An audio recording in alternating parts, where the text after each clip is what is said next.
Well, I had the chance to be in London last week or the week before. I don't really remember, for Devoxx UK. I haven't been to a Devoxx conference in a long time. I guess it was 2 weeks ago because they just posted the recording of the talk that I gave, and they noted that it was given 2 weeks ago. So I'm going to go with what they said there instead of researching myself. And well, first of all, the Devoxx people are nice. There's two types of there's at least two types of conferences that I go to speak at. I don't know about you, Ben, but the first type is what you could call, there's some real professionals, and they get very excited about checking on you, making sure you show up. They always want to have lots of prearrangement stuff. They won't want you to send your slides ahead of time. They seem very professional, and that can be annoying, I guess. And then there's the people more like Devoxx, where they're just cool. They're just like, hey, that's great. Come talk here. Here's some emails to remind you that it happened. And then you kind of just walk in there, and there's the AV person, and you got to get your microphone, and then maybe someone from the conference might come up and be like, hey, how's it going? Everything good? And then you're like, yeah, it's great. And they're like, cool, enjoy your talk. And they're super nice. They're chilled out, which is they good. know who the talent is. They know you've done it before. That's what it is. Like, oh, Cote, relax, put your feet up. He's got this covered. Sorry,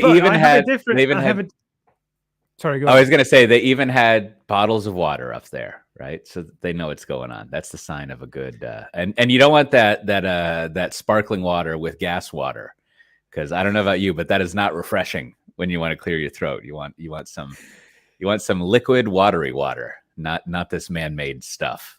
And what kind of sadist leaves that underneath the podium on the stand? Yeah, exactly. Just waiting to blow up. But I had a different question before we get on to conference food, which I'm sure you also partook in. How did you find the cycling experience difference between Amsterdam and London? Because I think London is more like Mad Max and the Thunderdome. Yeah. Whereas like Amsterdam is so chilled out, and so relaxed. This is a interesting, astute question here, Ben. Now, I'm going to give you a trick answer, which is when I go to London, I don't really cycle in London, because I haven't I've done it once or twice, but I haven't really taken the time to research how those whole city bikes things work. I think you have to return them to Santander. How do you say that? Santander. Santander sponsors it now, so they're all over the place. I forget what it was back when I first moved over here, but I think you've got to go from one Santander docking station to the next, which is totally fine, right? But yeah, when I look around, it looks like, Mad Max is a pretty good description of it. I look around and I'm like, I think if I biked here, I'd get killed, right? Yeah, or even just being a pedestrian. Yes. Not to mention the fact that I am of the part of the world who drives on different sides of the road. So I would get very confused about what was happening, and probably, I'd get hit by someone, just because thankfully the parts of London that I'm always in, they put on the street, look left or look right, as is appropriate, which I find very handy. But I always feel bad because I have this habit that I learned at a young age, and it's reinforced when you're cycling, right? Because when you're cycling, even in a nice place like Amsterdam, I always have in my head, my goal is to not get killed and not kill anyone else. So you just got to have complete situational awareness. And so I'm always looking all ways when I'm crossing the street. And I just know there's some localers who are like, stupid foreigner, you don't need to look that way. But, that's... I think that's true. It's very noble of you not to want to damage anyone. I think that's very, thank you. That's very good. And I feel like the cycle lanes in London, it's a bit like the wildebeest scene in The Lion King, trying to cross one of those things, right? There's a 50-50 chance you won't come out of it alive. Yeah. I think do you remember the Manhattan messenger sort of idea that existed in the 90s, where like, you know, in Manhattan, there would be these like bike people on messengers with messenger bags, which since became very popular. And, you know, they would just be sort of like grungy, like cyclers who would go around delivering pieces of paper between the firms. And, you know, I'm sure there was at least one movie made where they were some adventuring swashbucklers, you know, and some romance involved. But I feel like that might be what it would be like to bike in London. You would just be constantly like going between cars, hang on to some of them, like that guy in Back to the Future, we skateboarding around. You know, it would just every now and then you'd like skid over the hood, or as you would say, bonnet of some car and be like, hey, I'm trying to drive here. I don't know. Yeah, I think you're right. I think there's a scene a little bit like that in Hackers as well, and that's from the 90s, isn't it? I reckon. Yeah. I reckon it might be in there. But yeah, they all, you know, those folks, they have the fixies, they call them, don't they? Yes. No gears, no brakes. Yeah. It's just like everything through the pedals. Yeah, you know, just living the dream. Yeah. But I think what I need to do is learn how those rent-a-bikes work, and I just need to bite the bullet or bite the car and start biking around there, because you'll probably bite the pavement. That's right. Yeah, but it would be nice, because there are, like, you know, to be fair, right? Like I walk around a lot when I'm in London, and it's actually more or less a lot calmer than certain intersections and areas are. So biking would be totally fine. It wouldn't be a huge deal. But, you know, also on that note, I picked up 2 bags of weird crisps, as you would say. How do you say crisps or crisps? How do you say that? What's the plural? Crisps. You got to really just like crisps. No, see, I can't do it. I'm gonna have to practice. A bag of crisps. Oh, okay. So there are kind of 2 S's there at the end. Anyways, I got one that was the. I'll put some links to the reviews that my daughters and I did. But we did one that was the. Basically, it tastes like charcoal grilled steak. It was pretty amazing. Like, it was very genuine. And then we got another one that was the Herefordshire sausage and mustard flavored chips. For everyone else in the UK, that's Herefordshire. There you go. Yeah, thank you. I only know how to speak English from the Lord of the Rings. Oh, you murdered that one. Murdered it. Tell me what's up with that part of the country. What do they do? A lot of sausage and mustard? Yeah, I mean, there's lots and lots of areas that are you know, very big agricultural zones in the UK. Herefordshire would be one of them, I suppose. There's lots of them. Yeah. Okay. Huh. Well, now if I were to tell you were going to have Herefordshire sausage and mustard chips, would you be like, oh, I know that flavor. I know what that's going to taste like. Okay. Yeah, absolutely. Yeah, definitely. For sure. I mean, I don't know if we do US, UK sort of do sausage in the same way. In the US, I think of a hot dog, right? And in the UK, it's kind of artisanal almost. You know, there's all sorts you can get in sausages. You can get all kinds of weird and wonderful things. Yeah. Well, you know, for our frequent sausage corner section of the podcast, I think I would say in the States, there's only 3 types of sausages, one of which we don't consider a sausage. You've pointed it out already, the hot dog.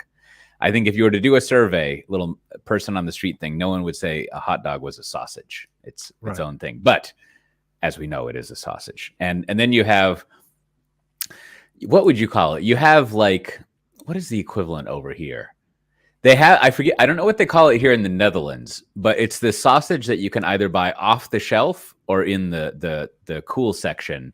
That's basically just like ground up stuff in a sausage that's maybe about an inch thick.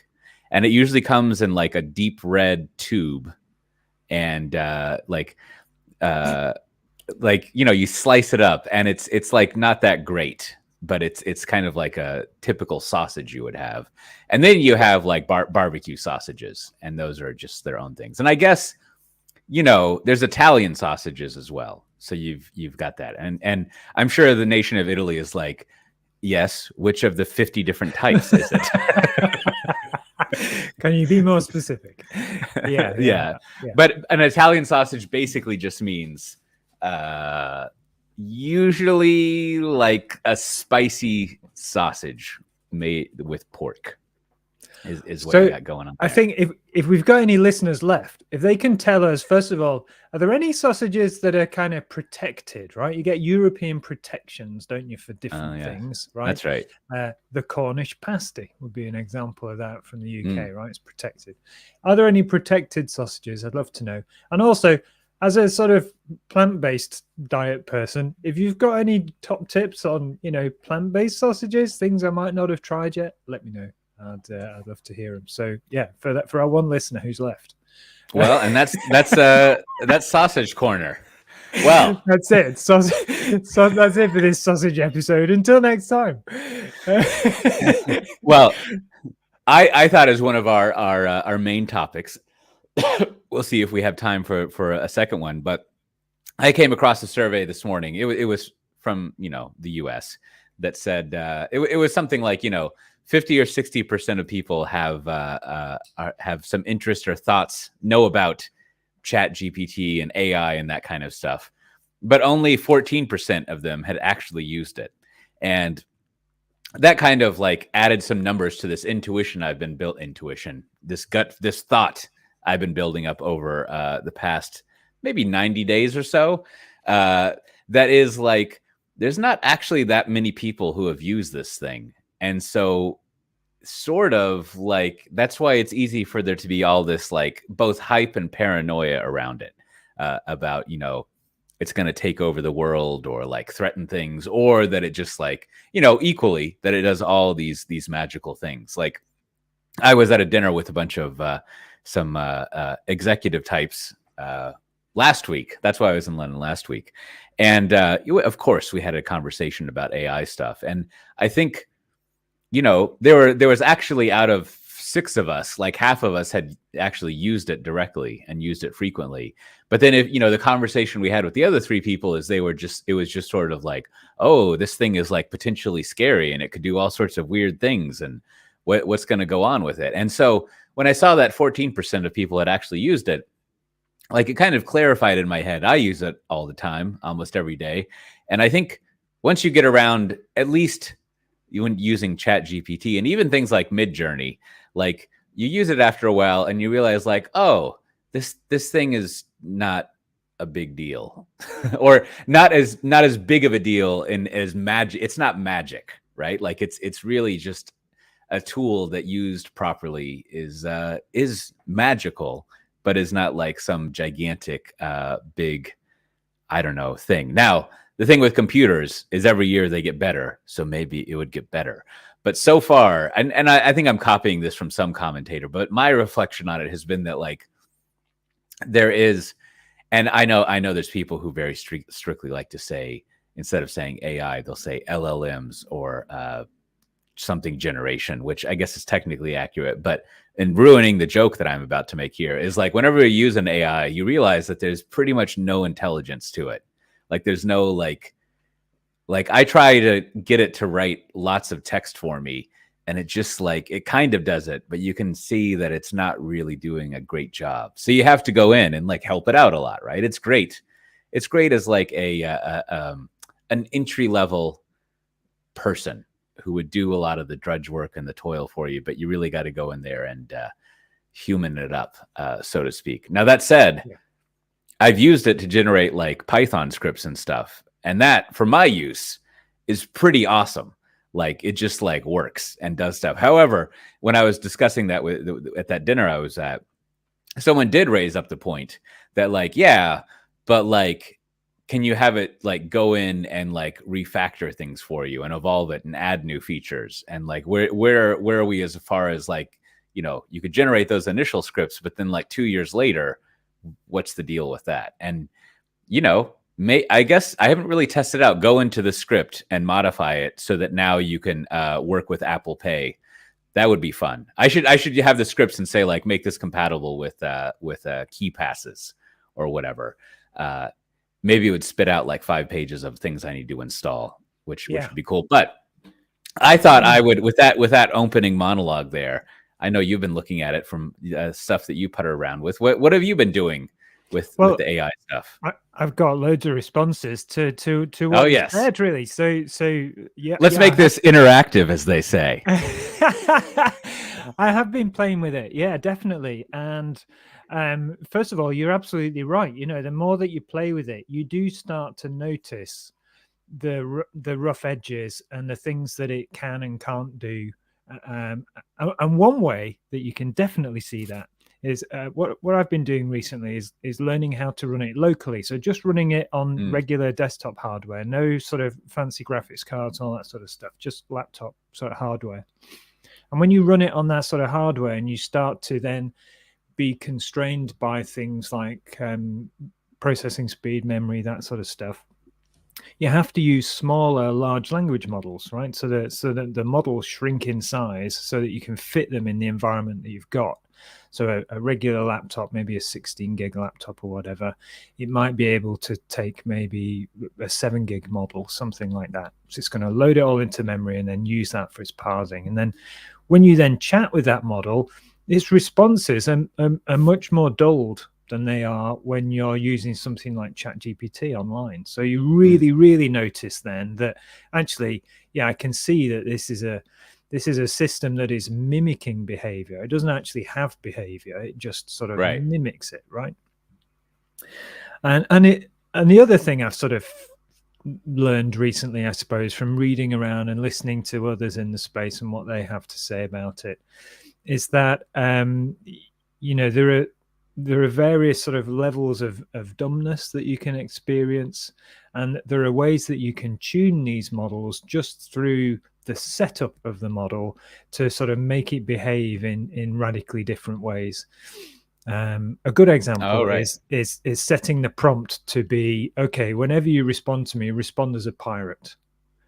And it will change all of its responses. So it's, lad, I think you should try this. And it sounds very much like it's from the West Country, which is where I sort of live. So, so that's kind of fascinating that you can sort of change these behaviors, and the behavior itself is kind of dependent on the back end model.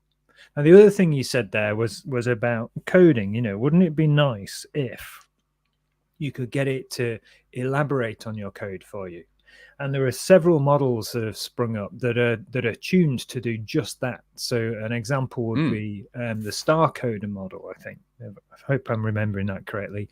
Folks, get in touch if I'm making a mess of this, you know, set us straight. But a Star Coder model, one of the things that can do is take a piece of code that you've already written in the prompt, and in that piece of code you can sort of add a comment to say, like, fill out this section because it's not you know, I want more, like you said, maybe make it work with Apple Pay or make it do something that it's not currently doing. And it will go away and have a look at that and come back with code that fills out the middle part of that particular piece of code that you've got. So the learning from that is that there's not just ChatGPT's GPT-4 model.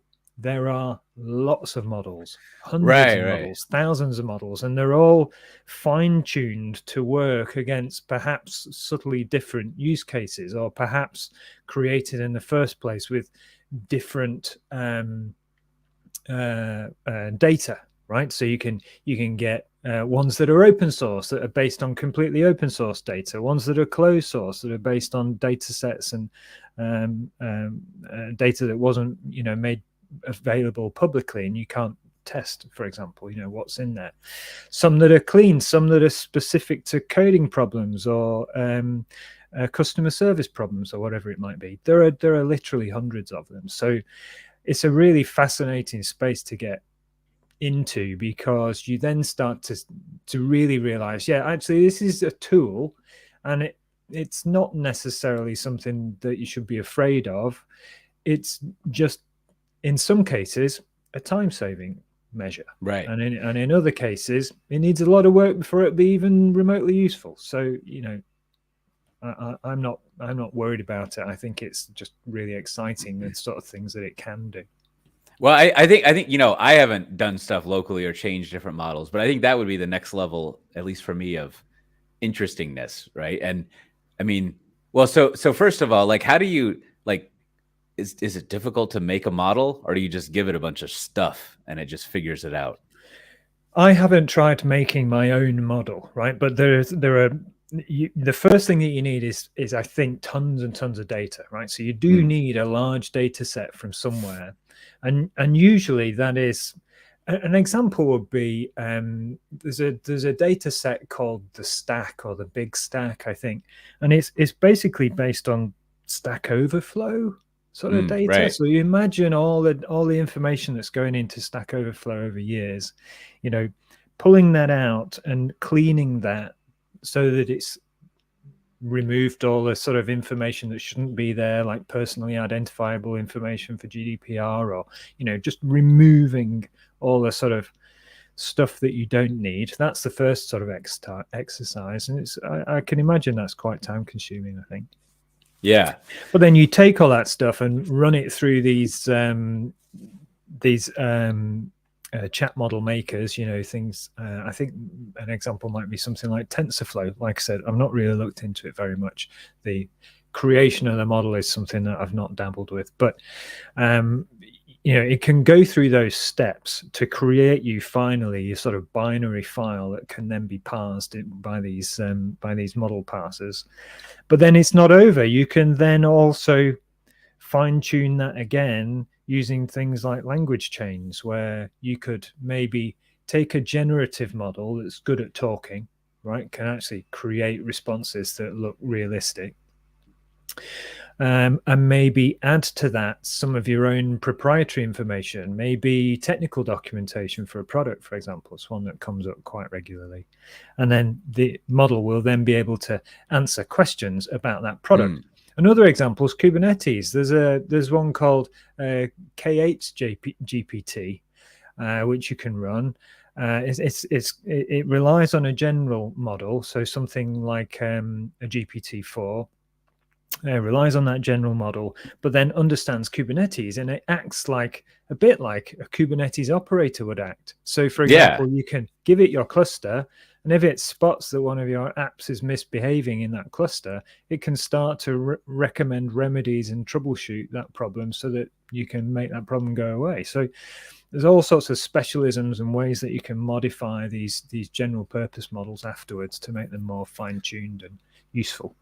Yeah, like it seems like, I mean, I'm sure, well, I would hope people are already doing this, but it seems like, in the Spring community, they would like make their own like model for doing whatever, right? Like, if anything, you could have a first line of like reviewing contributions or just asking questions about how to use things, or looking into the code base, or just generating code. And because there's a lot of content about there's documentation, there's all the different versions, there's all the source code for Spring, and then there's also stuff that uses it and conversation around it. So you've got like a huge body of knowledge you could start using to have a little Spring programmer at your side. I think so. Yeah, I don't think I would say any of the models I've seen so far, any of the stuff I've experimented with so far, has given me any confidence that a model will be able to make a decision about something, like which is the best way to go. I haven't seen much that does that very well, but I know there are lots of startups and lots of folks working on things like flow processing, where okay, I've got this administrative function that I need to do, like, I don't know, booking a vacation or whatever it might be. Within these parameters, here's sort of what I want, go away and sort it out. And it will then split that into multiple tasks that can then be broken down and then tackled by the AI, and then sort of start to make suggestions or whatever. And I guess it's all based on weighting. Well, there's a probability weighting that this is probably what you want, so I'll do this. But they're not great at decision making, I wouldn't have thought. I haven't seen much of that anyway. Yeah. I one day I need to make some I don't know, local way of running it, and just like feed it everything I've ever written, because I always want to be like, just write it like I wrote it. like I've even tried some experiments to like give it my writing and say, like, how would you describe this writing? because then you can like feed it back to it at any point. And I would assume also if you run things locally, you can like give it a lot more information. Like that's the problem I always have with wanting to use it for writing nowadays is you reach a maximum character or token or whatever. Like you reach a maximum amount of text that you can give it. And then you can also see if you're like working iteratively on a chunk of text, you can almost detect when it starts to forget stuff from the beginning. Like it's just kind of throwing off text that it can no longer fit into whatever its buffer. I don't know what people call context. They call it a context. The context, kind of limited in size right at the present time. But again, I saw something just last week that was about a company that's figured out a much more efficient way to do context so that they can grow to larger in size. So I think the average context at the moment is somewhere between sort of 1,000 and 4,000 characters or something like that. So the context is kind of limited. There's only so much you can do. This new one could easily handle 70,000 characters. So you characters? Was it chunks? I can't remember how they described it, but basically it was enough to be able to take in an entire text of a book and then give you a précis back about what was in it, and tell you, answer questions about the story and do all that sort of stuff. Because the context is both the sort of the context that you're working in and the memory available to be able to go back and keep asking questions about the same thing. I don't know if you've ever noticed, but if you're using something like ChatGPT, so the further you go, it kind of sometimes stops being useful anymore. It's like, you're just repeating yourself, or it gets tired. It gets sort of tired and kind of goes off the rails a little bit. And that's because the context has started to lose the initial part of the conversation, and it's gone away. And it's focusing on just maybe the last 3 or 4 sort of questions and responses. So it's then lost the context of what you were working on, and it can kind of go off the rails a little bit. I always wish I could ask it about itself, to be like, do you still remember what we're talking about? Like, things like that. But maybe well, the answer would be yes, because the model is designed to be convincing in its answers. That's one of the things that you notice about these, is that they are purposefully designed to create convincing text, even when it's completely wrong. Or I'm absolutely fine. I think you'll find it's you's got the problem. That's right. No. That's why it'll be perfect at being a programmer. It'll work out very well. Absolutely. But it's a brilliant thing. It's a great area, and the stuff every week I see something new that I think, oh, that's clever. That's a really good use case. I could see that being influential in some way. So it'll be interesting to see if the more options you get if you run things locally. Maybe one day I can just download something and run it instead of having to know what to do, and I'll check that out. I can show you after the show. It's like it's ridiculously easy. Oh, maybe today is tomorrow. No, tomorrow is today. Well, the other thing I wanted to talk about just briefly, like I think since last time we talked, we have our State of Kubernetes survey, which I've made a lot of stuff out of, and there's 2 more posts that I wrote about.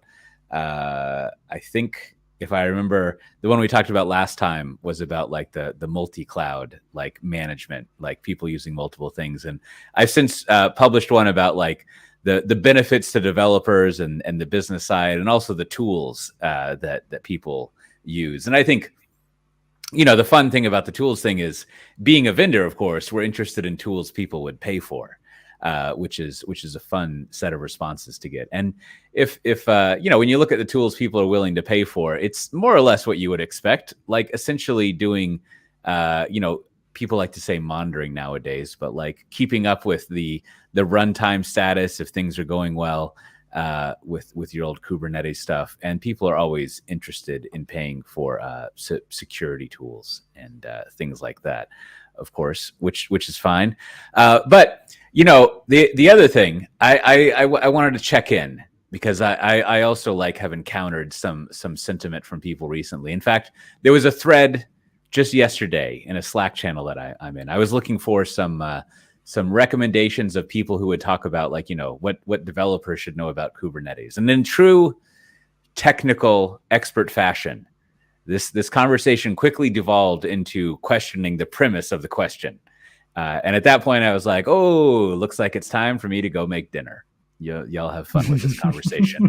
But this is like the perennial question of Kubernetes things, is how directly are you expecting developers to access this thing? And I think we contemplate this often. We don't really know for a little while. But the one thing that at least I think we'll see, that I've been thinking, I'm pretty confident in the following statement, that unless you have some, I guess, pun intended, edge case, probably you're just going to use like whatever managed Kubernetes stuff the big cloud vendors have out there. And maybe you'll have a reason to like have to run it on your own. But I think a lot of this consternating and discussion and stuff that it's complex, like a lot of it is like removed if you don't actually have to like run and manage the Kubernetes distro. Or let me phrase that another way. I would hope it was, because if that's not included in people saying Kubernetes is complex, and it's a lot worse if people don't take that into account.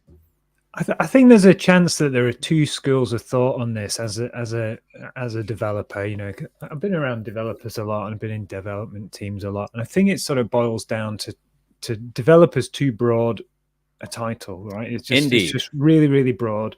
And I think if you're the sort of developer who really likes fiddling about with Kubernetes and getting involved in the weeds of how that's all operating and making all that stuff work, then you should go and join the platform engineering team, because you'll be happy like every day. That's right. You'll be skipping into work because you'll have that stuff to do in abundance.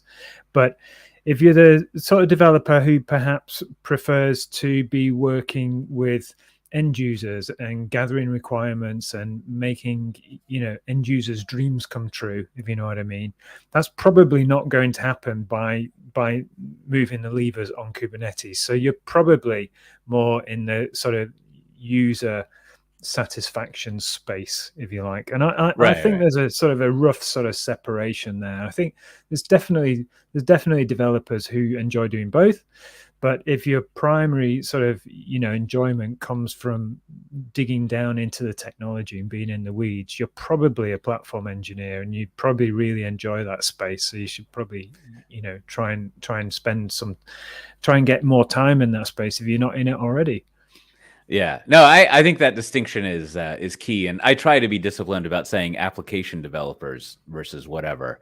But it can be very difficult to tell in surveys and commentary if it's sort of like infrastructure or platform developers or engineers, I guess, or more application developers. I think that's a fun distinction, is if you were to say engineer, that perhaps means lower down the stack than when you say developer, which always feels to me a little more like, that's your comes to work in like flip-flops and Iron Man t-shirts and things like that. I think your application developers, whereas the engineers, I think they might wear pants and longer more formal dress, probably what they show up in.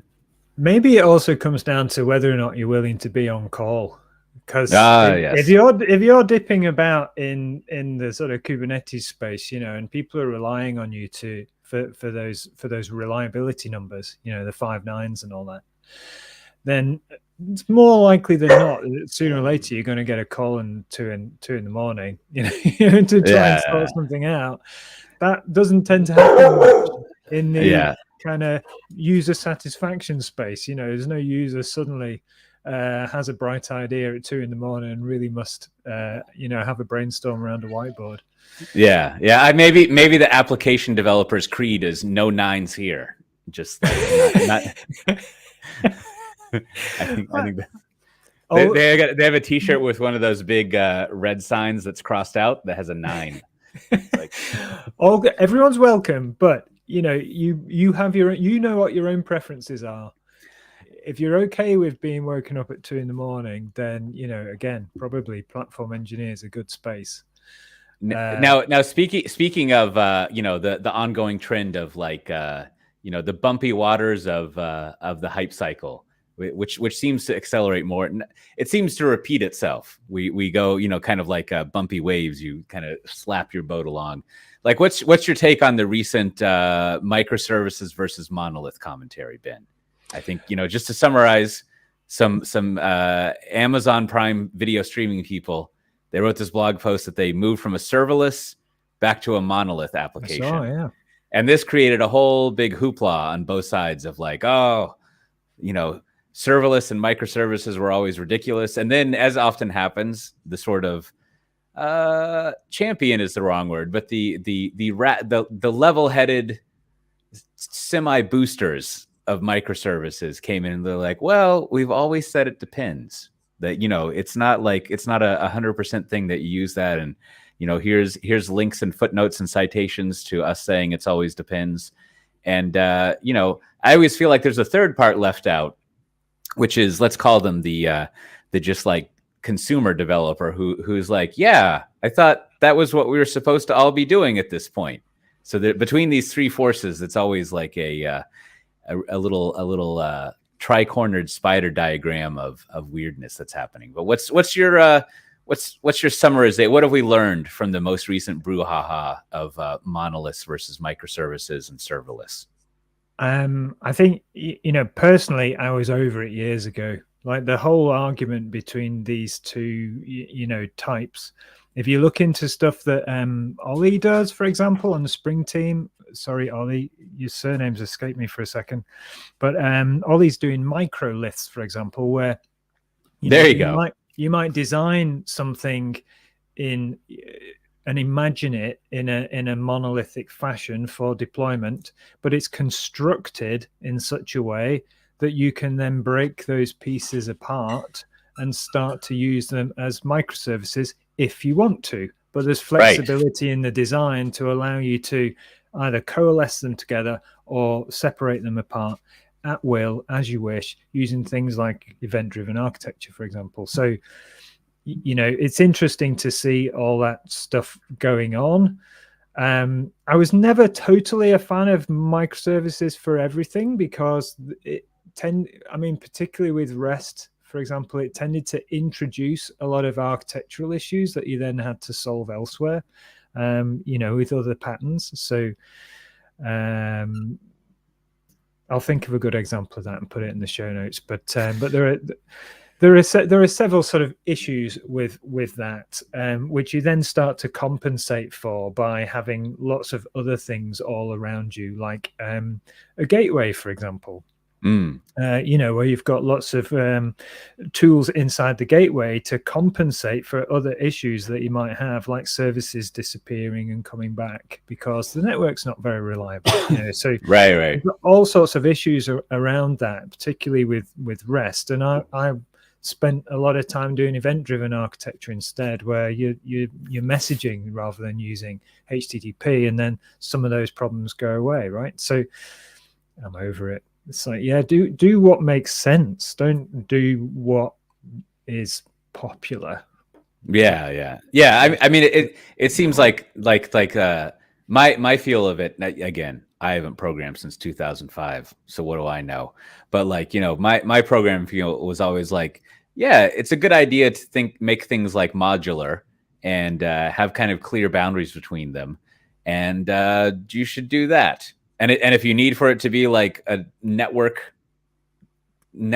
components that talk with each other, then do that as well. And if you need to like deal with unreliable things and shifting stuff around, then you should add that in as well. But like beyond that, I don't know if there's that much new going on. I mean, other than just redoing it. And then you get to the point where I wrote this up recently in my newsletter that it's bad to like bad. It's not preferred to kind of talk about the benefits of something, to market something based on the sharp bag of knives theory, which is like, and I think all of us have been guilty of this kind of like talking about stuff to sort of be like, oh, microservices are awesome, but they're really complicated. So you need to like the classic thing from, I think, even like a Martin Fowler blog was like the sign of like, you need to be this tall to ride the ride. To get all these great benefits, you need to deal with the complexity because it's very dangerous and weird. And, that kind of conversation about me always strikes me as like, well, sounds like this isn't good for me to use, then I'll just go back to what I was doing. Like it. Yeah. And I think, I don't know what you think, but I feel like I've noticed a lot less tub thumping about serverless in the last sort of year or so as well. And this was also included in this blog from Amazon, wasn't it? They were moving away from their own serverless technology to sort of get better performance by not using it anymore. So I don't know, serverless is perhaps another one of those things that I don't know if I've noticed as many people caring as deeply about it recently as perhaps a year ago or 2 years ago. Yeah. Well, we'll have to check in, and after in a couple of months, after another sausage corner, we'll check in on if Kubernetes should be used directly by developers, and if serverless is finally going to like bust out of the kind of market share concern that it has at the moment. And by concern, I don't mean worrying; I just mean activity. Isn't that a meaning of the word concern? Like a going concern, like a going business that you have? Probably works definition number 4. I'm not really sure. Well, speaking of definition number 4, I think the fourth thing we need to go over is that you've been listening to Tanzu Talk or watching it. And if you want to get the show notes for this episode, you can go to tanzutalk.com and find them for this episode. And or if you're watching the video, you can just look below in the description, and I'll have put show notes there once I publish it after the streaming here. And with that, we'll see everyone next time. Bye-bye.